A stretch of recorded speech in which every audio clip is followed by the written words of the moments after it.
Welcome to the meeting of the Audit Panel this afternoon. Can I welcome members, officers and members of the public here in the chamber and watching remotely to the webcast to this meeting of the Audit Panel.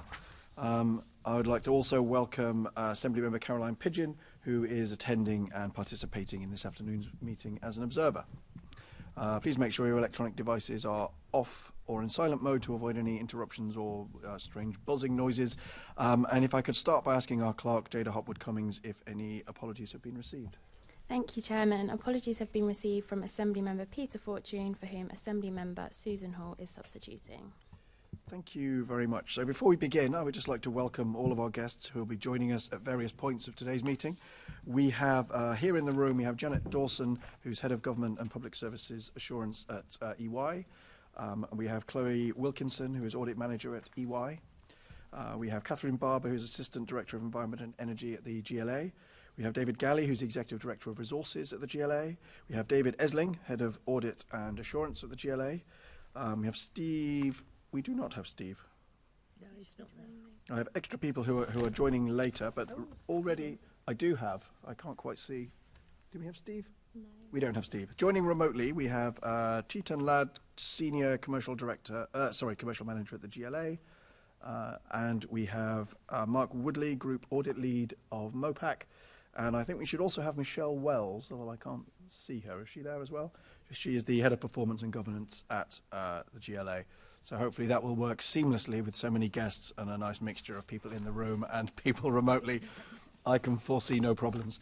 So if we move on to declarations of interest, can I ask the panel to note the recommendations set out at agenda item 2 and ask if members have any other interests to declare? Noted. Noted. Excellent. Agenda item 3, minutes. Can I ask the panel to confirm the minutes of the meeting held on the 20th of October 2022 to be signed by me as a correct record? I'll take silence as complete, enthusiastic assent. Summary list of actions. Can I ask members to note the completed and outstanding actions arising from the previous meetings of the audit panel? Noted. Excellent. So we now move to our first substantive item of business, which is the external audit reports. And we are joined by Janet Dawson, who's the Head of Government and Public Services Assurance at EY, and by Chloe Wilkinson, the Audit Manager at EY. So if I could ask you to introduce the GLA Indicative Audit Planning Report for the year ended 31st of March 2022. Thank you, Chair. Can I just a point of correction? Unfortunately, the title of our item is Initial Planning Report, but actually it's our Audit Results Report. So we brought the planning report a little while ago. This is actually the outcome of the audit to date. So the purpose of the report is to summarise the work that we've done on the 21-22 financial statements and provide for the panel the information about how we've addressed the risks that we'd identified in that planning report and really give you a progress update in terms of where we are. So if I just take you through the key headlines of the report, and then I'm more than happy to answer any questions around the key issues. You'll note on your page 24 that we set out the work that is still to be completed. Just at your page 21, I beg your pardon. So the key outstanding items at the date of writing the report were that we, as the audit team for GLA, single entity and group, we were waiting for group reporting from the component audit teams. So that's the GLAP audit team and also the LLDC audit team haven't completed all of their work and therefore aren't able to provide us with the assurance that we need over certain elements of the work within those statements as they're then consolidated into your group accounts. And on that basis, actually, we haven't got a final set of financial statements because that information hasn't yet come through to the finance team to be able to produce the group position in its final form. And then there are a couple more points there about closure items that we're required to complete. What the report does do is give you a sense of the work that we have completed to date. So across from, I think, our page 26, you'll see that we've addressed the risks of fraud and the significant risk areas that we'd identified in our planning report. So on risk of fraud, the work is completed. There are no issues to bring to your attention. We've completed our work on long-term debtors within your statements and also around the pensions liabilities work. We identified that we needed to do specific work around your business rates appeals provision estimate, your position on going concern, residential-backed mortgage securities, and in addition, some expected credit loss assessment around in relation to your financial assets reflected in your accounts. And you'll see that we've completed the work. There are no significant issues to bring to your attention in those areas, 1 or 2 disclosure adjustments that we've identified. What's still outstanding, and we left it highlighted in yellow for you so that you could identify it. There's still work ongoing around the onerous contract provision, and in particular, the accounting standard has changed since last year, and so management at LLDC needed to have a look, or E20 rather, needed to have a look at how that affected the way in which they were making a provision against the contracts for the stadium. And a number of elements, as I understand it, have also changed in the assessment of costs and income associated with that. So that work is yet to be finalised. You'll see that the classification and valuation of land holdings within LLDC has been the subject of a very complex technical discussion and debate between ourselves and management there. And that is at the point of being finalised. Hopefully, and in fact today, we're expecting to see those numbers come through and the final management position on that. And then the final area that was identified as still outstanding, but I think we have reached conclusion on now, is around a loan valuation that sits within the accounts of GLAP. But that has now been resolved, so we're anticipating that we can bring that through into our work and place reliance on that. The other area to bring to your attention is the value for money arrangements assessment that we carried out. And I think you'll remember at the last committee we talked about having identified a risk of significant weakness in the procurement arrangements. And we do intend to report an exception in our audit opinion in relation to those arrangements, that we did identify a significant weakness in that. And then our commentary that we provide at the conclusion of the audit will give you some more detail about the nature of that weakness and also the work that management are undertaking to address that issue. That was all I was going to say at this point. I haven't talked to you about timescales, but we do anticipate, if we are able to move through the finalisation of these particular technical issues, that we anticipate, I'm hopeful that we will be finished before the end of January to be signing everything off and reporting out at that point. But I'm giving that as a long stop date. David would like it earlier. So okay. Well, thank you very much, Janet. I think some members of the panel have questions on various bits. If I could start, the procurement issues. I'd be interested if you could give, I know you said you're going to add a comment, but if you could explain in broad terms, because so my interpretation of what that is you've identified a weakness in the way that the GLA is procuring services. So what exactly is it that is the problem that you're identifying? So we were aware that during the course of 21-22, a number of procurement exercises were undertaken, and 2 specifically were subject to an element of challenge after those were awarded. And subsequent work that was undertaken by the GLA with the procurement service identified that there were a number of weaknesses in the process that had been followed that they felt they needed to address. So in those particular instances, they did address it.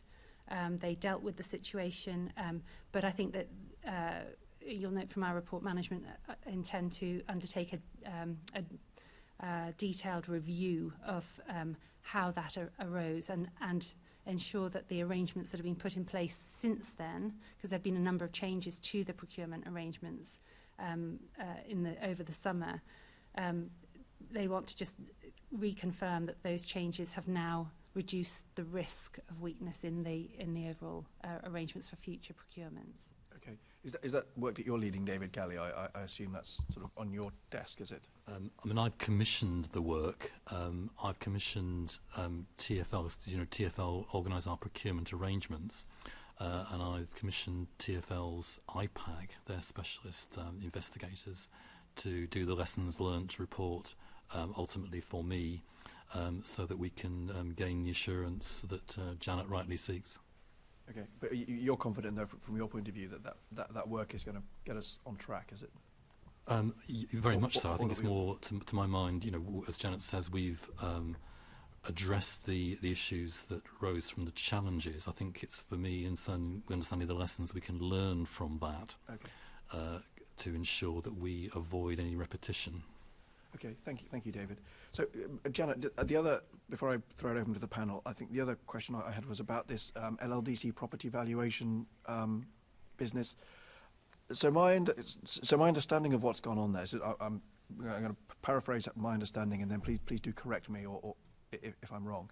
My understanding is that this is about land, valuation of land or property, and whether it is being developed or not yet being developed, and the basis on which that land has been held, the valuation on which that's been held on the balance sheet in LLDC is different from within the GLA. And is it that difference is what's created this problem?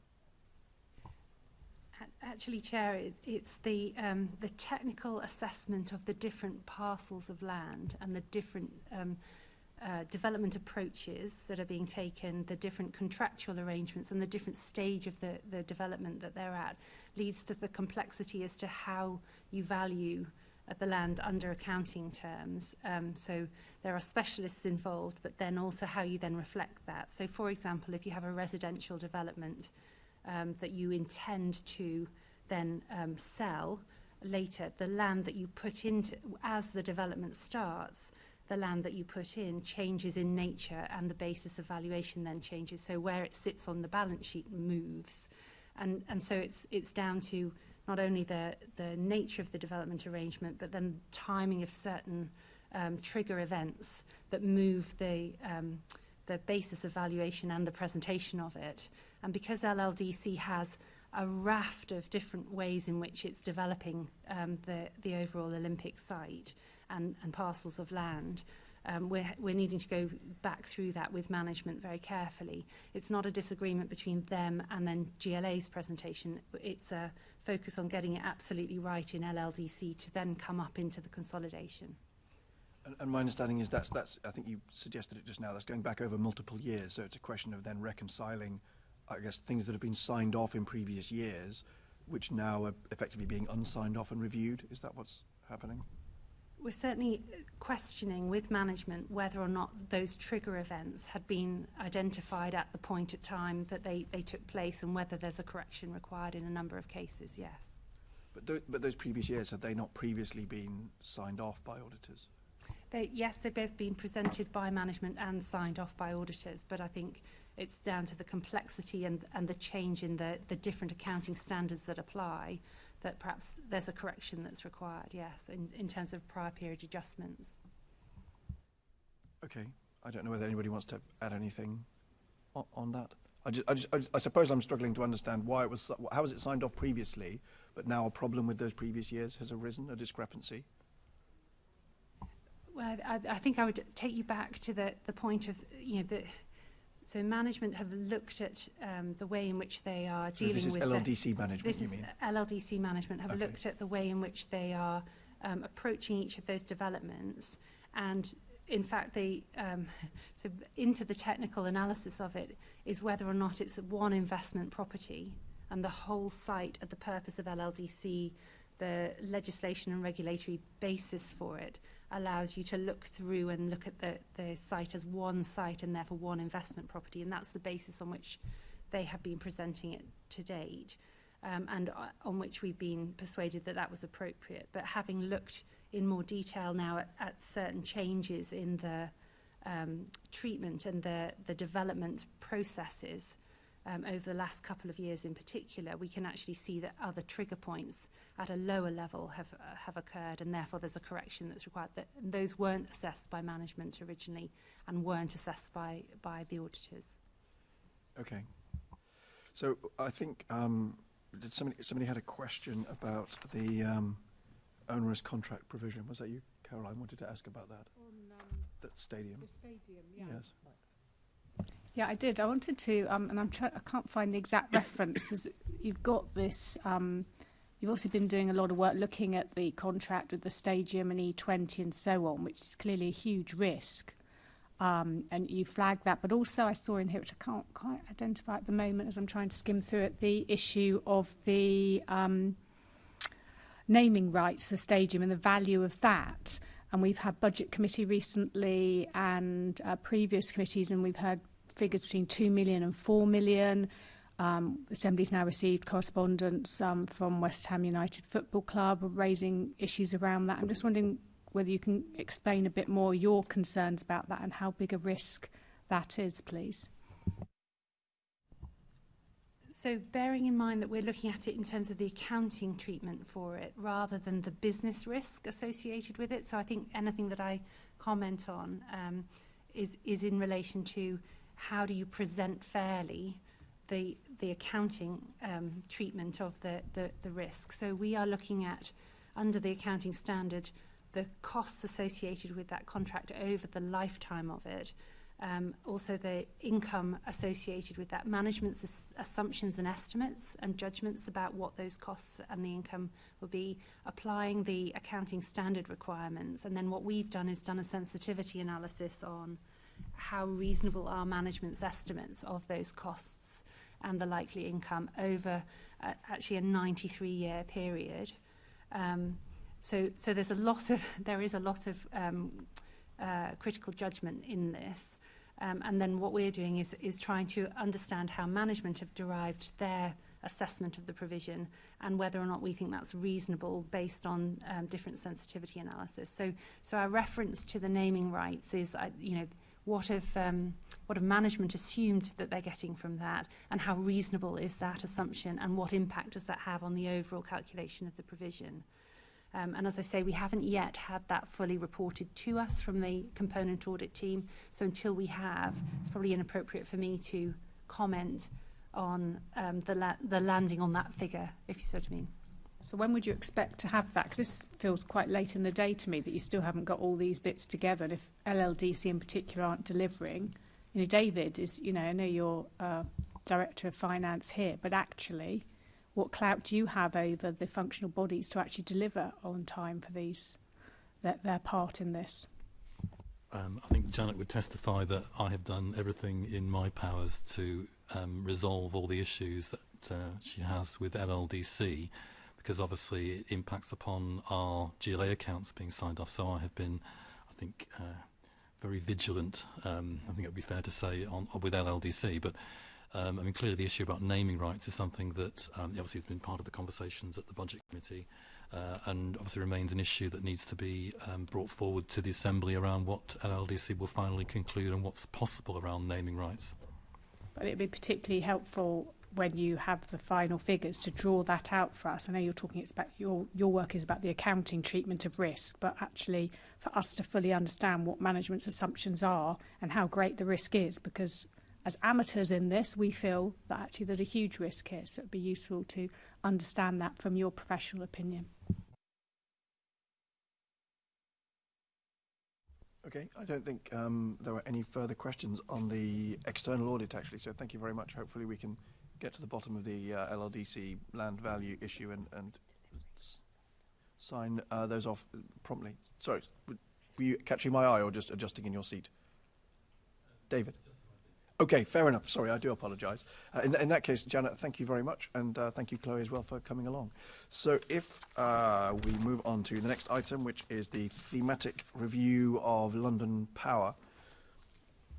Who is, let's see, who's presenting on the London Power? So yeah, that would be me. Chetan, yes, of course. So if you'd like to give us a quick intro to what you've been looking at, I think there might be a few questions on this one. So thanks for that. So we, in preparation for this meeting, we gave you a bit of a sort of a pre-brief on sort of London Power. So sort of within that, we talked about sort of why we established sort of London Power. We saw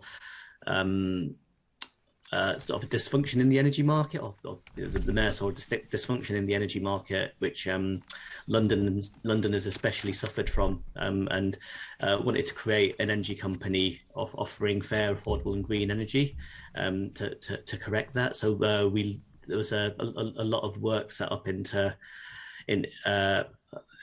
put into setting up London Power in the right way. So we looked over a number of years, colleagues looked at a number of options for entering the energy market. And in the end, we went for a lower risk white label approach. We did a sort of large procurement exercise, looking at the market in terms of different players available to offer that. And we looked to partner with an existing energy company rather than establishing our own energy company. So in terms of after that procurement exercise, we signed a contract with Octopus Energy as our white label partner, and then we put a lot of work into setting up the brand and launching London Power, which went in 2020. So we launched in January 2020, and we saw some initial success when we first launched in terms of customers wanting to sign up with us. However, sort of the timing of our launch was unfortunate. We had the pandemic start just weeks after our launch. We ended up sort of pulling our marketing campaign, our initial marketing campaign, sort of when lockdown happened. When we were able to sort of resume marketing London Power, we saw the market had changed. So energy prices sort of at the end of the pandemic reached a very, very kind of low level, record lows, as energy demand sort of cratered. And then as sort of global economies recovered, we saw energy prices steadily increase through 2021, reaching sort of all-time highs in the autumn of 2021. And in effect, the energy markets have been sort of closed for switching since around that time.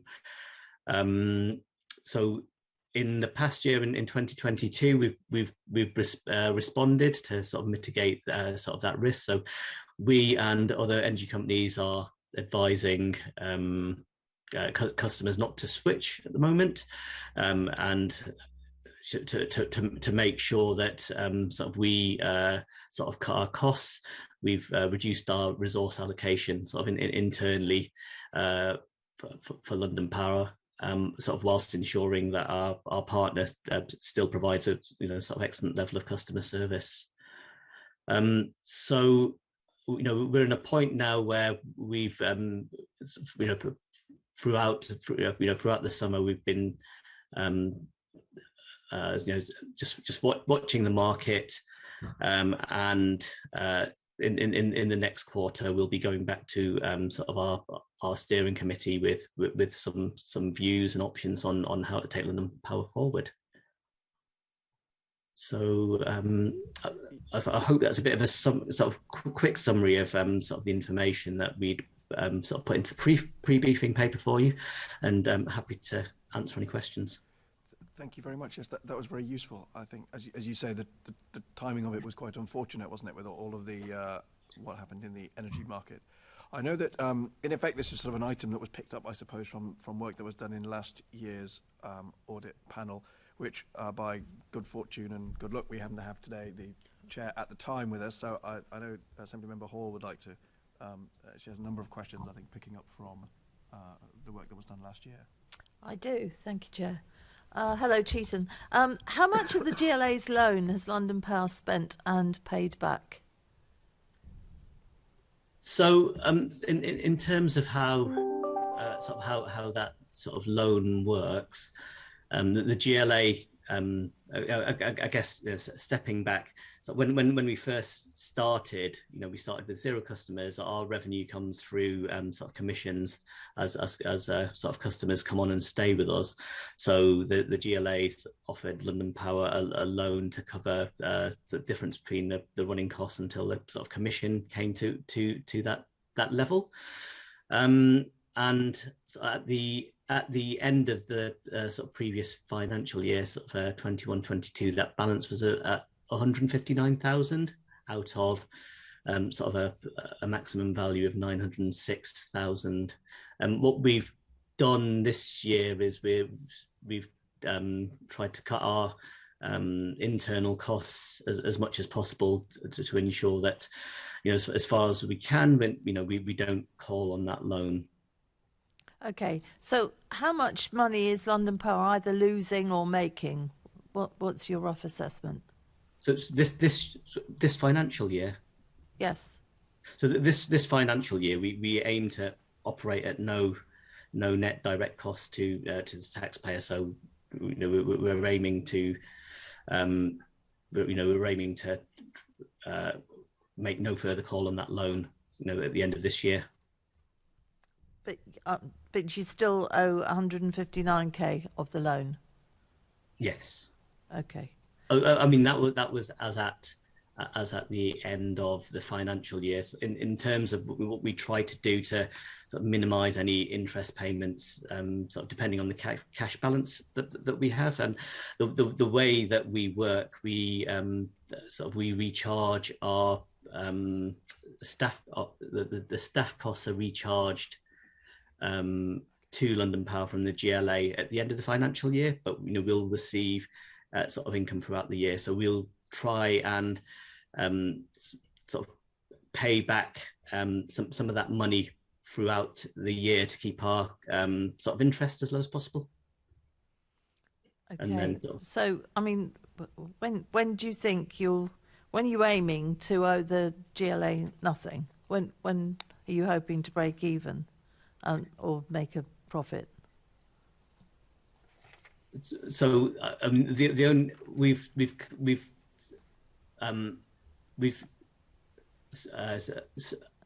tried to keep our losses, costs as low as possible at the moment.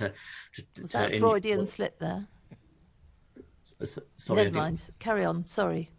So we're trying to keep our costs as low as possible at the moment. So so that we're making no loss. The only way that we will sort of start to make a substantial surplus is sort of when customer numbers can grow.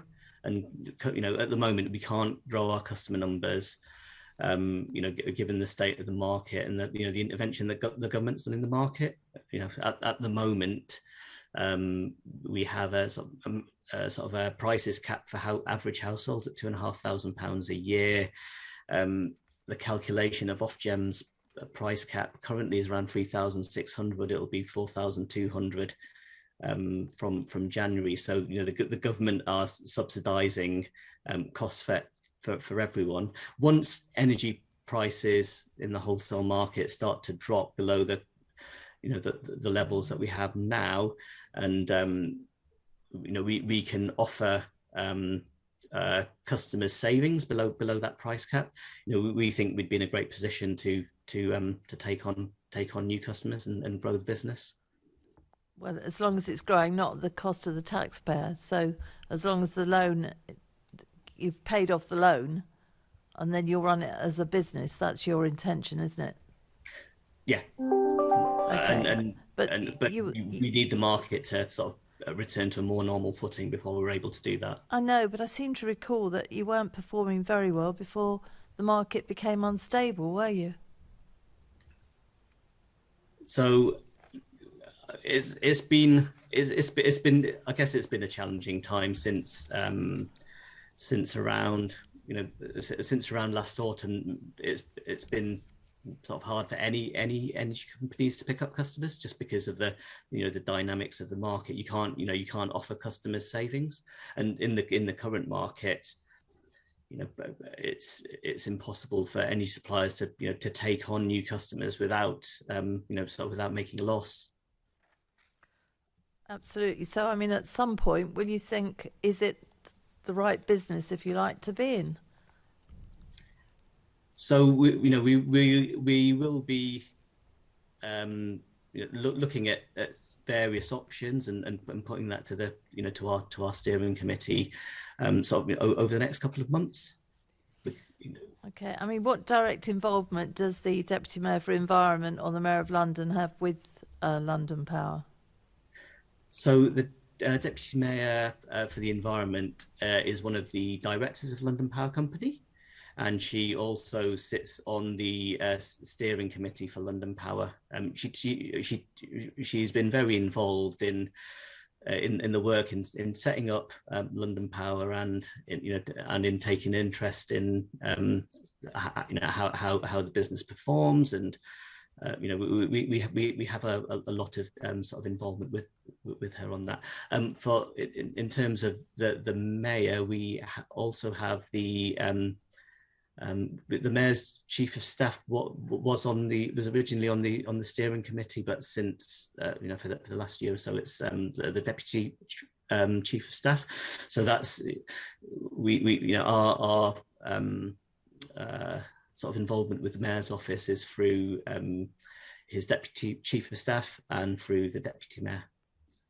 Okay. Do you think that this venture, within the current market conditions, would serve as a warning, perhaps to the mayor for other ventures, such as the Green Bond programme? Because it's challenging is the word you use. It's not quite what I'd say, but I accept challenging. Well, I can't really speak to the Green Bond, and I'd probably sort of defer to our assistant director on that. But the Green Bond, as I understand it, is more of a sort of green asset financing facility, rather than linked to the sort of the retail energy market in the same way. Okay, so we can look forward to all the loan being paid back, hopefully by the end of the year, by the end of next year. By the end of this year, what we've said is we hope to have no further call on I know, that. I'm looking to paying back. It's taxpayers' money, but when are you looking to paying it back? That very much depends on the market being amenable to customer acquisition and switching. So you've no idea, really. It's hard to say. It's been. Okay, thank you. Thank you for those. Just for my own clarity, so the review that you mentioned, Chetan, so there's a review, is that, I think you said the date, but maybe I didn't make a note of it. What's the date when you're sort of reviewing the ways forward for the steering committee is reviewing the ways forward for? So it's within the next quarter. So in the pre-brief note that we sent to you, so we laid out that the way the London Power Framework Agreement with Octopus Energy works is we have a sort of initial 4-year contract, which goes to August 2023, and then we've got an option at the GLA to extend that for another 4-year period. So what we're doing is looking at how what's happening in the market, what's happening with regulations, where we think sort of prices might move next year, and what the future of the government's energy price guarantee is. We'll then sort of make a recommendation to the steering committee and let them decide over the next quarter. But I think David. Sorry, David, did you want to? Perhaps if I could just make a few comments about particularly the challenges that some Member Hall has rightly made. I mean, I'm on the steerco. I've been one of the officers very much pushing for the position we've established around effectively hibernating London Power to save costs. I mean, I'm no energy expert, but it feels to me that things in the new year, in the time frame of the review, are not going to substantively change. I could be wrong about that, of course, but it feels to me there's going to be a huge challenge to think that it will be good value for money, certainly immediately, to put in more money to then get into a position of attracting customers to then be able to repay the loan. And certainly just to give you reassurance, Assembly Mill Hall, I'm obviously very vigilant about ensuring that we deploy scarce resources to best effect to fulfil the Mayor's energy policy, rather than looking at investing further in London Power immediately when there's no assurance that actually that investment would pay back. So that's very much the advice that I've been giving in the SteerCo, obviously to the Deputy Chief of Staff and others. Just on the green bond comment, obviously the green bond has its own financing support. So in terms of, it's not really a comparable example to the London Power situation, because there's actually finance that is ready there to be deployed to best effect, rather than with London Power, where it's a case of actually requiring a loan to be repaid. Thank you. Okay, so I know Assemblymember Duval wanted to come in, so just for my own clarity then, so the sort of go-no-go decision that has to be made in time for that August deadline. We either have to decide, excuse me, we either have to decide that we're going to continue for another 4 years or what end? I see, Catherine, is that thank the you. question you The contract ends automatically in August 2023 unless we take the decision to extend, and we'd have to give 3 months' notice for that. So that's May. So as Chet said, we will be looking to put advice to the steering committee in the first quarter, but the decision has to be made by May if we wish to continue. And as Chet has explained, this year we're aiming to operate net neutral for the taxpayer, and one of the decisions that the steering committee will need to make, and I think this is a decision we'll have to give to the politicians, is whether they want to retain that option that if they think there's a prospect of customer acquisition reopening as a possibility, we may not expect that to happen in 2023, but if we think it might happen in 2024, for example, 25, do they want to extend that contract? In order to be able to do that, we'll have to see how conditions are in the market in the new year, what intelligence we have, and then that will be a decision on the balance of probabilities, I imagine. Okay, that's useful. So that would effectively be a decision to continue the contract, but to remain in the sort of hibernation position that it's currently in the hope or expectation or promise of future customer acquisition and future return to the business plan as it originally was envisaged. I would love to be certain about the state of the energy market after August 2023, but yes. I don't feel able to say whether exactly at that point we'd be able to acquire. So I suppose what I was trying to clarify was that so the decision in May, if it's to continue, would likely be to continue, or potentially would be to continue, but in this sort of hibernated form. And if that were the decision, the assumption behind that decision would be that there would be a return to normality. Because if the assumption is that there won't be, then it wouldn't be to continue. Precisely. Yeah. Okay. Thank you, Catherine. Len. Don't forget your mic. And are the risks still the same, even if you took a decision to renew the contract and you're in hibernation? Are the risks still the same as in now, where you're minimising the risk, or is there new risks? I'm not quite clear about that. And how do you limit that? Because that's what you're doing now in terms of. Sure. I mean, I think we're sort of speaking quite hypothetically now about a possible extension of a contract where we haven't taken advice to the steering committee. We haven't produced evidence or analysis for them, which we'll be doing early in the new year. But essentially, we're managing to keep costs neutral at the moment. We could keep doing that, but you'd have to believe that there was a realistic prospect of it being worthwhile, which was that we could then start to acquire customers again. So we'll have to take a view on the state of the market in 2023. I don't know if Chet or David want to add on the risk question. Sorry, is it a risk of the market in 2023 or a risk over the market over the coming years? Because if you renew the contract and you're sitting in hibernation, then the question is, how long does that hibernation stand? I think what we need to understand is what's the risk, as in what if.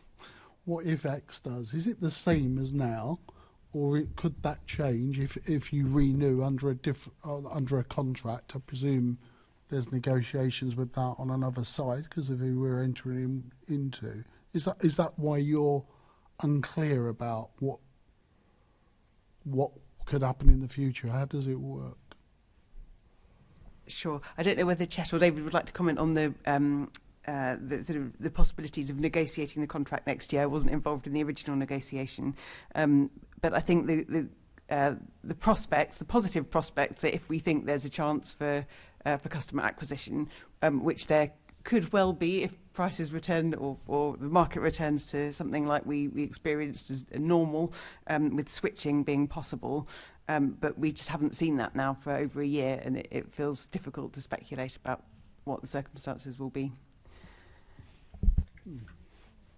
And just to add, then to kind of more directly address your question, I think in my mind, narrow financial mind here, to look to repay the loan would require a further investment of time and resources to be able to acquire the customers, to then be able to get the numbers in to go and repay the loan. And there's obviously a huge risk that that investment wouldn't pay off, and that to me is the dilemma that we're facing. Is it worth that upfront investment at some point? Probably not immediately, but at some point, potentially after the renewal of a contract, is that actually worth it? And I guess it just depends on the circumstances we have at that particular time, given all the uncertainty in the energy market. Yeah, so I suppose it's the dilemma of just writing off where we are, or potentially good money after bad, chasing something that hasn't worked and may not work, which is and that's the decision that rests to be made by May. Excuse me. So I don't think, did anyone else want to comment on that item? No, nothing else to add. Okay, in that case, I'd like to thank our guests for attending this part of the meeting and for their answers to our questions. Could I ask the panel to note the report and the discussion? Enthusiastic noting, excellent. And can we also delegate authority to me as chairman in consultation with the deputy chairman and group lead members to agree any output from that discussion? Excellent. Okay, we now move on to item 7, which is always quite a hefty one, the internal audit reports. We're joined by David Esling, the head of audit and assurance, and virtually by Mark Woodley, who's the group audit lead from MOPAC. So David, if I could ask you to introduce, I should say David Esling, because I always do this. We have two Davids, and I can't keep referring to you as David. Yeah, for the specific audit reports, Mark will introduce those, and then between us we'll take questions, and I'll take the update paper when that comes to that. Perfect, and that also helps with the double David problem. So Mark, exactly. if I could, we thought through that. I think you've been thinking ahead. Thank you, David Esling. So Mark, if you'd like to start that, I think the records management follow-up is the first item. Yep, that's right. Records management follow-up audit. We reviewed records management in February 2022, and 4 management actions were agreed with an agreed deadline of July 2022. We found that overall... Sorry, excuse me, Mark. You're very quiet. I don't know if it's something at our end we can turn you up a bit, or whether it's something at your end, whether you can... oh, sorry, Lan, could you just turn your mic off? I don't know whether that's... But I don't know whether, Mark, if you're able to sit closer or project from your diaphragm, or if it's a problem at our end. Is that any better? Oh, that's much better. Thank you. Okay, right. I'll project my voice better then. Okay. So we reviewed records management in February 2022. 4 management actions were agreed with an agreed deadline of July 2022. The results of the follow-up were that we found that the overall control framework had not improved, with 1 agreed action partly implemented and 3 agreed actions not implemented. The implementation of the agreed actions was impacted by the Information Governance Manager and Data Protection Officer position being vacant between July and September 2022. In September 2022, responsibility for records management was transferred from the Strategy and Communications Directorate to the Resources Directorate. The areas that we found that hadn't been implemented was that the records management policy had not been reviewed to ensure that it met Department for Digital Culture, Media and Sport Code of Practice on keeping management and destruction of records. Each directorate needs to appoint an officer to take responsibility for managing records in their business area to assist in ensuring compliance with the records management policy. Directorates are not being required to undertake an annual assessment of compliance with the records management policy and processes and provide assurance on compliance to the corporate management team. And finally, a checklist to be completed prior to staff, London Assembly members, deputy mayors and the mayor leaving their position had not been implemented. In addition, guidance has not been provided for the process to follow when reviewing the records held by staff, London Assembly members, deputy mayors and the mayor when they leave their position. I think Michelle Wells is online as well to help answer some of the questions here. Thank you, Mark, and I appreciate your efforts to be That's heard. right. It was much better. Okay. So this, I mean, seems like to me like a slightly concerning result where we have, I mean, records management. One of our core jobs as Assembly members is to ask questions about what's happened and what's going on, and the answers to those questions presumably lie in the records, which it appears are not entirely being well managed. So that's obviously quite a concern. And obviously we had a deadline of the 31st of July to sort of get on top of that, which has now been extended into the new year. So I want to try to understand, I suppose, in layman's terms, what exactly has gone wrong, and presumably the transfer into the resources group is an attempt to get a grip, I'm hoping. And so what do the prospects of grippage look like? David, Gallie, I don't know if you can help us with that. Yes, please, and Michelle will come in, but I think, I agree, we're guilty as charged here as the authority.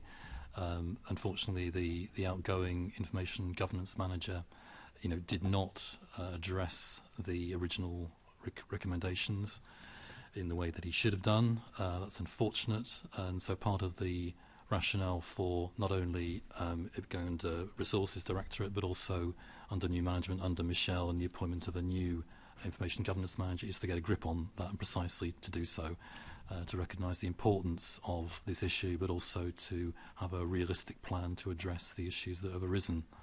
So this is a very serious issue for us and the authority, and with then dedicated level of resource to ensure to get it right. So I know we love to talk about processes at the audit panel. In terms of sort of tangible impacts, what are the sort of tangible impacts of the fact that this is not sort of under control? I think the most serious one for me is the review and process for records management as and when particularly a mayor, deputy mayor, assembly members leave the authority. And it obviously has been a very important issue where that was found to be wanting across the authority, and that to me is probably the most important of all the recommendations here which we need to address. And I think there's still some more work that we need to do in consulting assembly members around ensuring there's a proper process that's agreed, but also then implemented around ensuring that we can get that right. But obviously underpinning that is then some of the other recommendations that then require us to ensure we then have the basis of a clear policy, a clear level of accountability within each directorate to ensure this is right. So in terms of sort of deadlines for sorting that, so it says the revised this is for the review is the January. So presumably that's not when this will all be put to bed. This is a longer piece of work than that, it sounds like. Indeed, it's the very morning we were in a planning for our governance steering group to actually look at this again to ensure that there's a level of clear buy-in across the authority to ensure this is right. So this is something that we are actively working on. Obviously I pressed on the deadlines for those recommendations, and obviously you'll see that some of the ones are, looking at July of next year, and that's unfortunate, but I think we need to be realistic about the time it's going to take Michelle and her new managers to get this right and to make sure that we can genuinely be reviewed by internal audit as a follow-up as to whether we've been able to achieve and implement the recommendations. Okay, thank you, David. Susan, I think you wanted to come in on this. Yeah, just very quickly, who manages the information manager?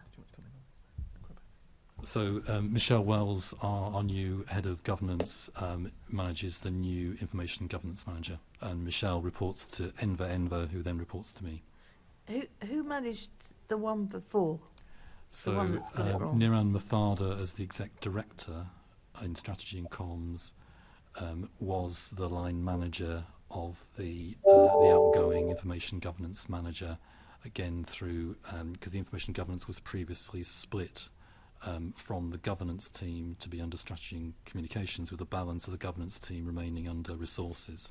So Niran used to manage the person that hasn't done it properly? That's correct. I think it's also around the outgoing officer himself has obviously was charged and named to implement a number of these recommendations. So that's obviously part of the issue as well as the line management responsibility. Well, there's clearly a line management issue. I just wanted to get to the bottom of that. Thank you.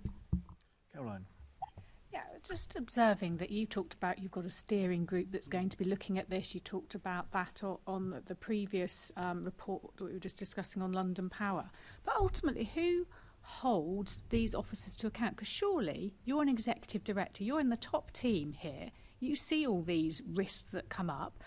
Do you discuss as a management team with the chief officer and the directors, these are the recommendations from audit, these are the things, and somebody's holding you to account to make sure you're delivering? It must be in your objectives to make sure the team below you are delivering.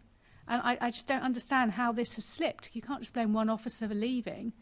And something like this, when it had come up, as you rightly say, in our work on oversight on London and Partners, the former mayor deleting lots of emails and his team and so on, all those records missing, it was clearly going to be a priority. So I do not understand how this has just slipped through the cracks somewhere.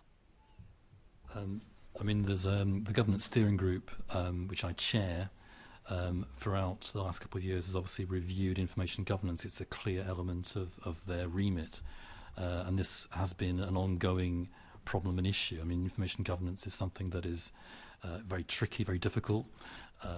There's an awful lot of work that goes through, say, on Freedom of Information Act and whatever. So that's been an issue that the governance steering group that I chair has looked at and pressed on. It's unfortunate, despite that vigilance there, we were not able to get to a point where the recommendations that were accepted were then implemented. So that's, yes, I mean, I'm part of the failure of that issue not being addressed. And, that's something that I regret. We need to learn the lessons from that, which I think is also around the structural change that we described and also the new management that we put in. I just genuinely don't understand. You've used the word how vigilant you are this morning, and I accept that you may be vigilant on lots of things, but if they're not being delivered, then you're not being vigilant, you or your team. I'm not trying to make this personal, but really, I'm just wondering whether maybe, obviously I'm here as an observer, but actually whether we should be raising this with the chief officer about what grip she has to make sure the executive directors are making sure actions like this are properly implemented and that there's some sort of audit trail with them. Yeah, I think that is well observed, and I think I'd be quite happy to write to the chief officer, and with that, excuse me, I was hoping my voice would be doing much better. I'd be quite happy to write to the chief officer with that question. If you can make a note of that action. I don't hear any dissent. No dissent. Excellent. So I think there's probably nothing more to say on that other than that I expect we'll be coming back to it. So on that basis, if we move on to Appendix 2, which is cloud computing, which looks like happier territory. Mark? Yep. Okay. Cloud computing follow-up. We reviewed cloud computing governance and security in March 2022 and concluded an adequate assurance. One management action was agreed to improve the management of the key risk identified with an agreed deadline of April 2022. We found that the overall control framework had improved with the one agreed action fully implemented and no key risk issues outstanding. The action was about a network diagram which illustrated the integration between the GLA IT environment and the cloud services, which was drafted at the time of the original audit, and that had been completed. So that was a fully implemented action. Thank you very much, Mark. Other than to note that it appears to be all quite satisfactory, I don't have any questions on that. Lots of shaking of heads, as I say, happier territory on the cloud computing item. So if we move on, Mark, where are we? Appendix 3, which is access to culture for all citizens, independent audit assurance report. Okay, well, this isn't, we did one of these last audit panel. This isn't strictly speaking an audit report, but on occasion we do some independent assurance reports on basic grants and grant claims that from funding that the GLA has received.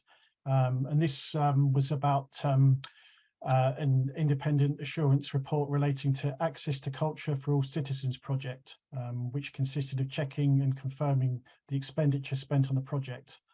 We concluded that the expenditure was in line with European programme and national eligibility rules and complied with the conditions for support of the project and payment as outlined in the subsidy contract. So that was that supported the final claim that was being made on that project. I don't think I had any questions on that. It all seemed to be perfectly fine. I don't think anybody else has any questions. Okay, so if we move on to Appendix 4, the General Ledger Framework. Okay. The General Ledger Framework Audit, the GLA business objective related to the General Ledger is for accurate, timely and complete financial information being captured, maintained and reported, which meets accounting standards and statutory requirements and facilitates effective decision making.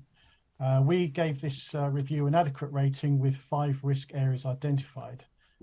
We found that financial regulations are in place, reviewed and up to date and supported by procedures and take account of statutory requirements. Processes are in place for the setting up of staff and the finance IT system. Guidance is available and detailed training provided. The authorisation from budget holders for new users was not always in place, and users leaving the GLA have not been removed from the system in a timely manner. Procedures are in place for processing journals and detailed records of maintainable journals. A separation of duties is in place for the preparation, approval and inputting of journals. The journals were found to be adequately supported and had been authorised in most cases, although we did identify one instance where a journal had not been authorised and evidence of the officer preparing the journal was not seen. Effective reconciliations of bank accounts and control accounts takes place, and records of reconciliations are maintained, and a separation of duties are in place with the preparing and approval of reconciliations. The suspense account had been reconciled. However, there was no evidence of who had prepared the reconciliation, and authorisation of the reconciliations had been signed for on the same date for a number of months. Regular performance reports are produced relating to the payment of invoices and the submission of quarterly reports to the Budget and Performance Committee. Key performance targets were being met for payments of 30 days. However, the KPI for small, medium enterprises payments within 10 days was not being met. As a result of this, we made 4 recommendations, of which 4 were accepted and 1 not accepted. The accepted recommendations were all requests for SAP access are approved by the relevant budget holder and evidence of approval is maintained. Journals are adequately authorised by an approved officer and evidence of approval is shown on the journal. Monthly reconciliations of suspense accounts are undertaken and the person preparing the reconciliation is clearly shown. Close continuous monitoring of payments made to SMEs is undertaken to ensure identified improvements to the system meeting the KPI target of 90% and that payments are made within 10 days. One recommendation was not accepted relating to officers leaving the GLA being promptly removed from the SAP system.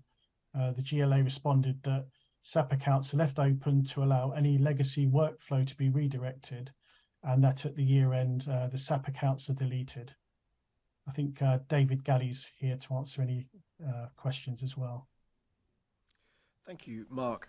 So actually, Mark, the first question I have is, I'm asking on behalf of Peter, who unfortunately isn't here, but I know it's something that he's been looking at. He's asked the Mayor a question about this as well. And this is the SME payments target. And, you know, I know Peter's been speaking to the Federation of Small Businesses and other groups about, I mean, well, it's a pretty well-known fact that if you're an SME, cash flow is the thing that often can sink you even if profitability is fine. And if you've got very large organisations that are not paying the bills that they owe you, it is quite a frustrating way for a small business to potentially go under, particularly with everything else that's going on. And so we have a target of 90% paid within 10 days, and we are some way short of that. We're at 79% in quarter 1 and 78% in quarter 2. And so I don't know, I guess this is a question for you, David Gallie. How is it that we're not able to just pay people that we owe? What's the blockage? I don't think there's a blockage. There's no reason why we should be able to make that target and have done in the past. The structure is one that should allow it to happen. Obviously, the large businesses the target is within 30 days, so it is obviously a more onerous target to do within 10. But there's no particular reason why we should, you know, there's no obstacle to why that should be met as a target, and we have done in the past. We just need to be reinforce that through our processes, with people approving payments to SMEs within the timeframes that we've established. So payments. Sorry, Susan. No, so payments to large businesses on the 30 days. That's we're hitting what presumably the vast majority of that, are we? I haven't got the targets in front of me, but my memory, it's in the high 90s. Okay. So the gap then between the SMEs paid at 10 and SMEs, I guess, paid at 30. Does that mean we're mostly paying SMEs by 30? So is it about getting down from 30 to 10? And I haven't got the detail as to exactly when, what the stats are for SMEs at 30 days, but I would hope that it would be, better than the payment to large businesses if we are essentially meeting the target for large SMEs, large businesses within the 30-day target. I mean, I'd be interested to see what those are, because I could be wrong, but I suppose what I'm assuming is that if we're routinely paying most invoices within 30, and then we've got this additional, more onerous task, which I think is a correct one to set for ourselves, to get money out to SMEs quite quickly. I'm assuming that where that's going wrong isn't that 3 months later we haven't paid them. If you speak to contractors, they will often talk about those kinds of problems. Mm-hmm. I assume it's that we're paying them no less promptly than large businesses, but just not as promptly as we've set ourselves to do. Let me dig into that, and I'm sure we can write with details of when I guess the 90% is hit for SMEs, I guess is the question. Thank you. Susan, you wanted a question on this? Just because this is so important, especially at the moment, who's responsible for making sure that happens? Well, ultimately, I guess it must be me, albeit our payments processes are through a shared service with TfL. So this is our payments process is one that we rely upon TfL to do that on our behalf. But in terms of a client responsibility, it's ultimately me. Okay, I'm sure we'd all be very grateful if it could be speeded up. Caroline. So I don't understand why it isn't happening. You clearly think it should be. It's really important. There's no reason why it shouldn't, but it isn't. So what interrogation have you had of TfL, and are they putting extra resources into it? What's your plan to make sure this happens, and within what timescale? Well, let me come back with a more substantive set of reasons as to why we're... There's no plan? I mean, the plan is to meet the target, but I think understanding exactly why we've failed to do that over the more recent period as against why we were successful in that, I need to dig in to understand that with my TfL colleagues, and happy to do so. Wasn't it what we're doing on your radar? Because if these are areas that you're leading on and that you've got targets, you want to hit those targets. I mean, that's part of the reason having these targets, and it should motivate you to manage that. I don't understand why it's not already on your radar. Well, it very much is. I guess I need to understand more detail as to why it has changed from performance that was previously satisfactory. If you had interrogated it and met with TfL about this poor performance, then you would know why. You haven't. Well, let me dig into that and understand the reasons I explained, and I'm happy again to come back to you as to why that target has not been met, and then the steps that we can take to get it back on target. Thank you. I think I could just echo Caroline's point. I mean, this panel doesn't meet very often, so it's not a very how would I put it? It's not we don't provide a very rapid intervention process on this committee unless something happens to come up just before we're due to meet. So it's not very satisfactory to me that it sort of comes to here, and then we, I think rightly, give you a bit of a hard time about the fact we're not hitting this important target, especially just before Christmas. It'd be a nice Christmas present for all those SMEs to get their bills paid. And I suppose your response to me sounds a bit like, thank you for bringing this to my attention, I'll go and work on it. But the internal audit has already been bringing this to your attention, so I think I'm just sort of putting a little highlighter pen and a triple underline under Assemblymember Pidgeon's point, which is, how come the internal audit flagging this up hasn't already got this done? Why are we even having this conversation, I suppose, is my question. I guess it also goes back to, in the past, we had this as one of the explicit PIs for finance and resources. And that, I guess, focused attention on that as a PI to be monitored more closely in the way we've, because it was successful, that would then fell off the edge, feeling we had to focus on something else. So I think there's merit in being able to answer your challenges around resurrecting that as an explicit PI, that we then report on in our normal quarterly process through to yourselves in the Assembly in a public fashion. That would perhaps be a way of getting a greater accountability and focus to this as part of the answer to Caroline's challenge. Okay, thank you very much. Also, just while you were talking, look at my notes. I think I've answered my earlier question, which is that at 30 days it's 93%. So, in fact, that does confirm that's on page 106. That confirms that it is actually about getting this, more arduous task that we've set ourselves to pay small businesses, and it's not that we're sort of neglecting them more so than larger businesses. Okay, I think we've probably been heard quite clearly on that item. Thank you very much. So Mark, if you can move on to, where are we? I've lost at number 5, internal audit progress report, September to November. I think that's where we're up to. Yeah, I think David will do this bit. I'll do that. Or did you want to take the Solar Together London report first? I can do Solar Together London now if you want. I think we might have quite a bit to say about Solar Together London. I don't mind which order we do them in, though. It's just that I thought we'd go through the reports and I can give you the update, but I can do it either way. I see. Well, it's just I suppose I've gone traditionally by the number of the appendices. We'll do the update then.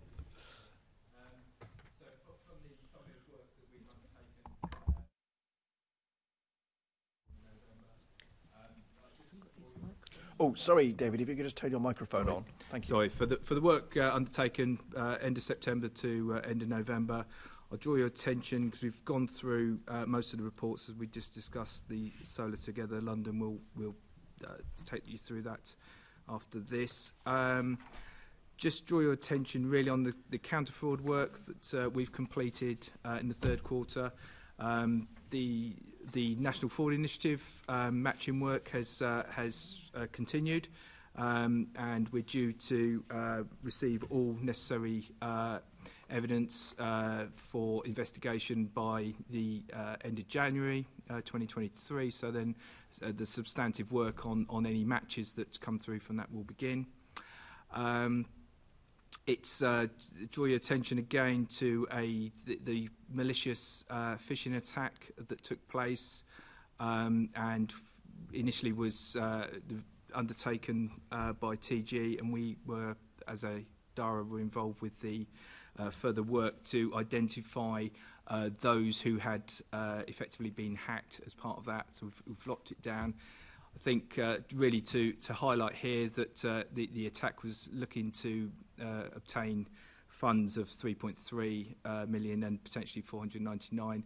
I think as a positive of this is that the controls had actually worked. So in a sense, as much as we try to, as an organisation, we try to prevent something like this, when we look at our control frameworks, preventative and detective corrective controls, the detective controls in this case actually did work. So, you can take some comfort in that. And from the work that we've undertaken, we've tried to lock that down as far as possible.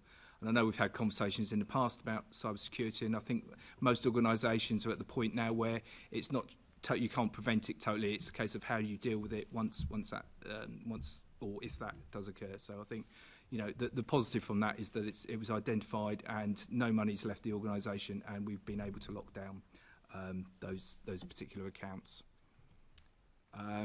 The second one was to do with unfortunately this seems to be a more common outcome of it's talked of the COVID situation with people working from home. So somebody effectively working as a contractor within two organisations. What we're finding, and when I say we, that's the internal profession, that this is becoming more common, where individuals are trying to sign up with two agencies, obtaining two roles.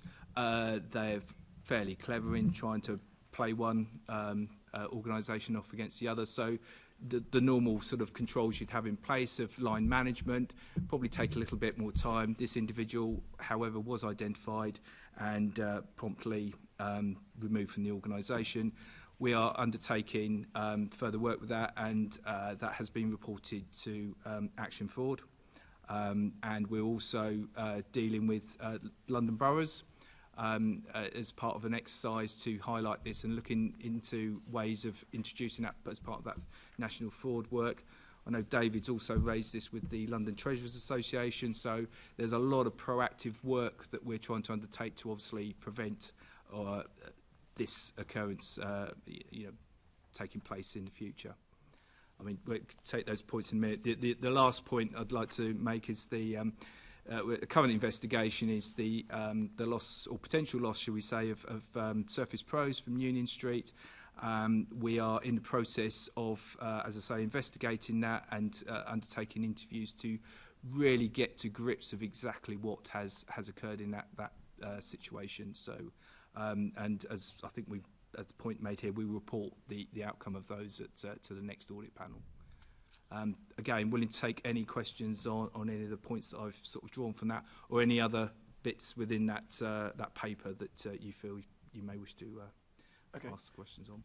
No one's waving at me, so I'll just proceed with my own questions until either people wave their hands at me or my voice gives out.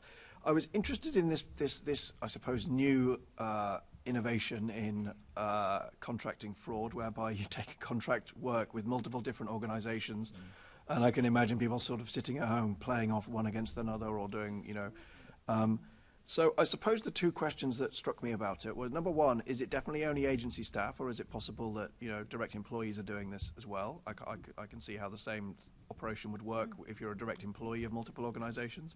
And secondly, is it definitely just one person? On the theory of you find one, is it likely they're the only one?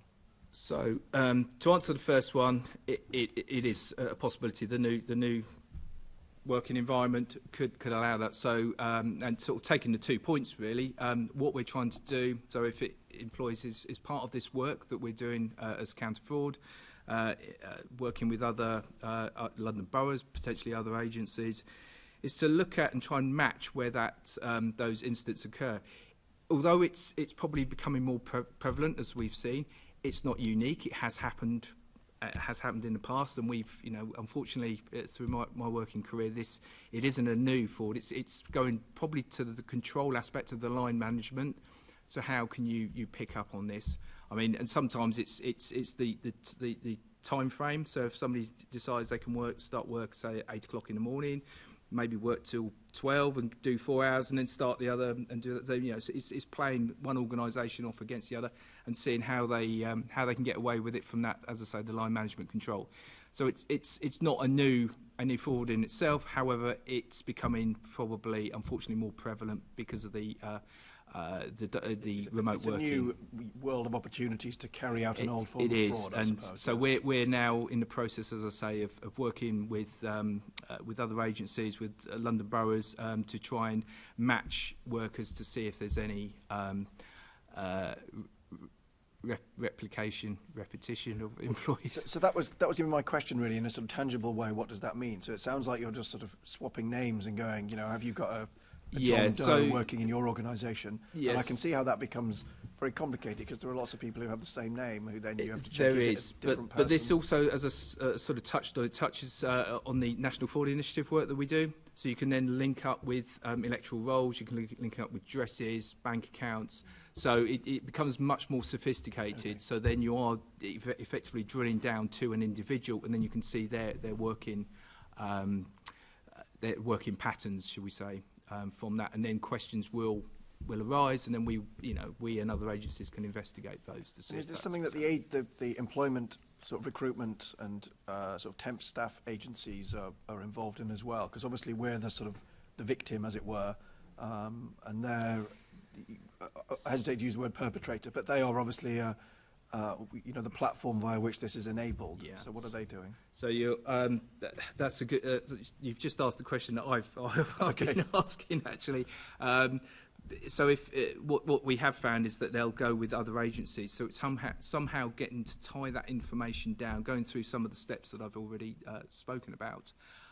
But we are working through that and talking to those to try and, as I say, lock it down as far as possible. Did you want to say something? Can I just come back on the agency point, because it's one that I've looked at in quite a lot of detail.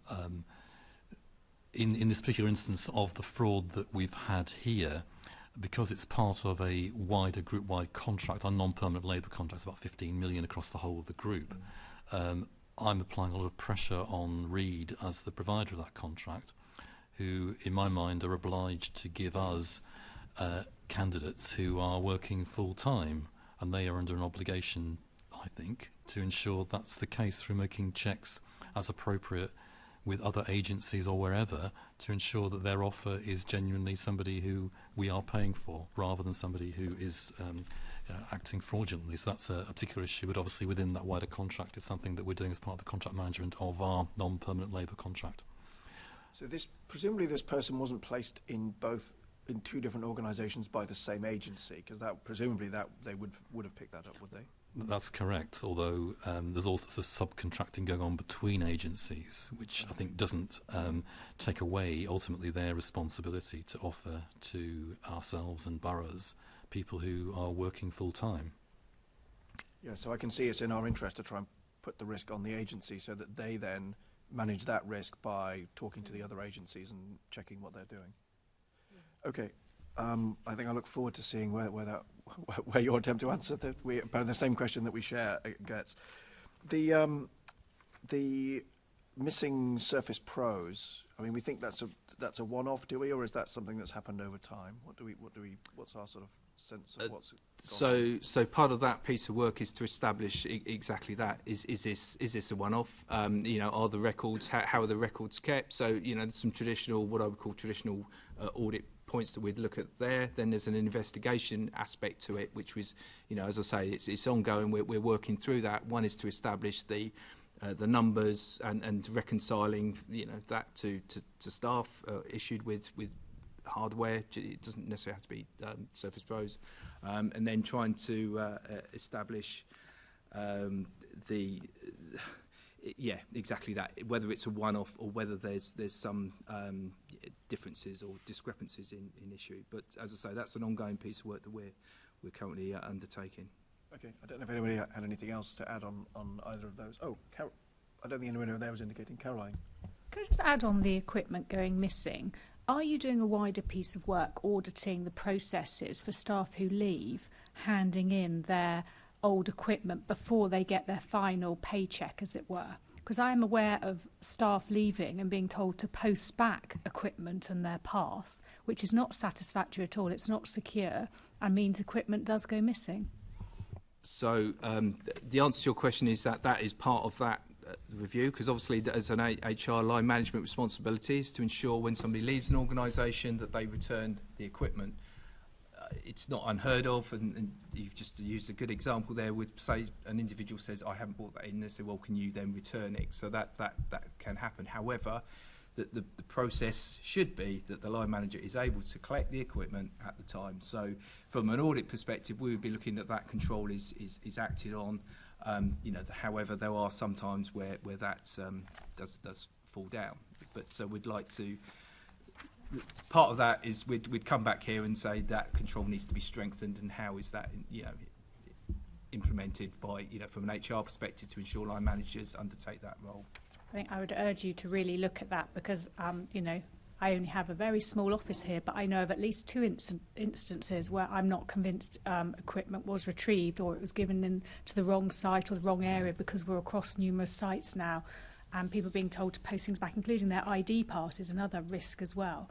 So I really urge you to be pursuing that as part of this review, please. We'll make sure we do that, yes. And just on that, obviously I'd be particularly interested, because that's obviously not what should be happening. People, should not be advised to post it back. The obligation is that they should return it directly. So I would be interested if, Caroline, you could share the examples you've got, because I'm worried about who's giving that level of advice, because that's not right. Susan. Is there any way you can tie that into the employment, as in with the last salary, as Caroline said, because that would encourage people to bring them back, and it is the risk as well of these passes going astray, and the equipment's worth a fortune. It's a really good idea. Let me pursue that. Mr. Member Hall, thank you. Okay, I don't think I had any more questions. Nobody else is indicating. So in that case, I think if we move on to the Solar Together item, is that you, Mark, on that one? Yep, that's me. Okay. Right. Solar Together London. Solar Together London is a collective purchasing approach to increase the use of domestic rooftop solar panels in London to support the Mayor's Solar Action Plan. We sought to provide assurance on the effectiveness of the control framework in managing the key risks to achieving the objectives. We found that a concession agreement is in place and terms and conditions are included for the delivery of the scheme. Under the agreement, the GLA do not have responsibility for the appointment of installers, and there is a limit to the level of GLA control over the scheme. Installers identified as poor performing are reappointed if they still meet the required vetting and checks undertaken as part of the auction process. Roles and responsibilities have been established, allocated and documented. Details of installers for each Solar Together London phase have been adequately recorded. Reporting of the work of installers, including the number of installations, is captured and reported. Reporting arrangements have been established and a complaints tracker is in place. A number of complaints have been received in relation to installers' communication and delays experienced by customers. Information requested by the GLA to the service provider is not always received on a timely basis. Installer improvement plans have been established. However, a risk register for capturing all risks relating to the scheme is not in place, although risks are being reported to the Energy Working Group. Following our audit, we made 7 recommendations, of which 5 were accepted and 2 not accepted. The accepted recommendations were as follows. The GLA reviews the approach to delivering programmes which support the take-up of solar, including the appointment process and identification of installers, and the terms of the current concession agreement, which is due to end in July 2023, are reviewed to ensure the new concession agreement allows the GLA to have more influence on the programme and control of the scheme. We also recommended that, and that was accepted, was that a risk register is produced for the programme with all risks identified, recorded, allocated and addressed. And also a process of regular reviews of the risk register should also take place.